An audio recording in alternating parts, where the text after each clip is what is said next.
चलते उन चीज़ों को दूर करते नहीं है, क्योंकि जिस समय पे हम अंधविश्वास में जी रहे होते हैं तो हमको वो बड़ा विश्वास लगता है। हम कभी भी सवाल नहीं करना चाहते, हम कभी भी तर्क नहीं करना चाहते। एक बच्चे ने बड़ा अच्छा तर्क किया मुझसे। उसने कहा, भैया हमको सिखाया गया ईश्वर की मर्जी के बगैर पत्ता नहीं हिलता। आप में से कितने लोग मानते हैं ईश्वर की मर्जी के बगैर पत्ता नहीं हिलता? हाँ लिखें जिनको लगता हो कि हाँ ईश्वर की मर्जी के बगैर पत्ता नहीं हिलता। तर्क कर सकता है ना व्यक्ति, तर्क करने में क्या दिक्कत है? तो ईश्वर की मर्जी के बगैर अगर पत्ता नहीं हिलता तो इसका मतलब है सारी घटनाएं जो घटित होती वो ईश्वर की मर्जी से होती होंगी। फिर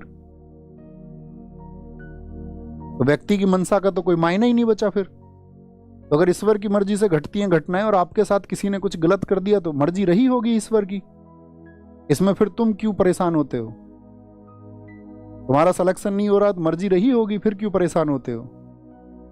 दोष क्यों देते हो? तुमसे कोई विवाद कर दे तो मर्जी रही होगी ईश्वर की। या दुनिया में कोई आपका बहुत ऐसी क्रूर घटना हो गई, जितना क्रूर आप समझ सकते हो, तो मर्जी रही होगी। अगर सब ईश्वर के नियंत्रण में है तो रही होगी या नहीं? ये मैं जस्ट एक प्रश्न पूछ रहा हूं आपसे, आप इस पर क्या कहते हैं? तो आपके पास जो जवाब आएगा ना, अगर आप उस पर विचार करेंगे तो वो बरगलाने वाला विचार होगा और कुछ नहीं होगा। आप बस उसको साबित करने में लगे रहोगे, कोई ना कोई पक्ष लेने का प्रयास करोगे, लेकिन जमीनी हकीकत पर शून्य मिलेगा आपको। कर्म का सिद्धांत इसीलिए महान बताया गया। आपको काम करना पड़ेगा, उसके इम्पैक्ट आएंगे। सामने वाला काम करेगा, उसका इम्पैक्ट उसके जीवन में आएंगे।